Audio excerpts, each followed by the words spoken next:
6 महिन्यातच नवीन गाड्या घेण्याचा प्रस्ताव अश्विनी भिडेंकडे आहे। प्रस्ताव मंजुरी करता त्यांच्याकडे पाठवला जाणार आहे।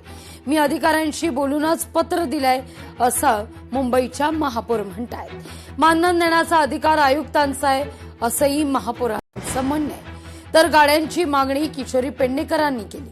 पाठीला त्रास होतो असं पेडणेकरांनी सांगितलं असं महापौर म्हणतायत।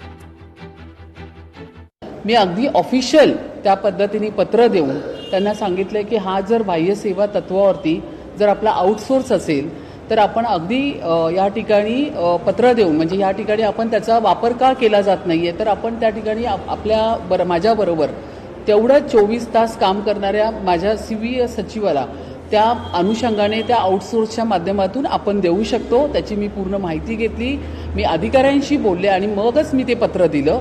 तर 50,000 द्यावा, 40,000 द्यावा, 30,000 द्यावा की 25,000 द्यावा, तो आयुक्तांचा अधिकार आहे। एकदा तो ठराव पास झाल्यानंतर आयुक्त त्या बाबतीत ठरवतील। गाड्यांची मागणी विरोधी पक्षनेत्या किशोरी पेडणेकर यांनी केली। मला या गोष्टीचं आश्चर्य वाटतं। माझ्याच दालनामध्ये बसून सगळ्यांबरोबर किशोरी पेडणेकर यांनी मागणी केली होती की माझ्याही पाठीला फार त्रास होतो, माझी कंबर दुखते, त्यामुळे ह्या गाड्या आमच्या काढून त्या ठिकाणी कारण ह्या सगळ्या गाड्या मुंबई महानगरपालिकेमध्ये कॉन्ट्रॅक्ट बेसिसवर आहे, तर त्याच्यामुळे आपण ही गाडी काढून दुसरी गाडीची मागणी आपण करू शकतो, हे कॉन्ट्रॅक्टच दिलेलं आहे। तर त्यामुळे त्यांनीही त्या ठिकाणी सहमती दर्शवली होती। पण मला आश्चर्य वाटतं किशोरी पेडणेकर यांना बंगला चालतो पण यांना गाडी चालत नाही। लोकशाही मराठी ऐका, पहा, जागरूक रहा।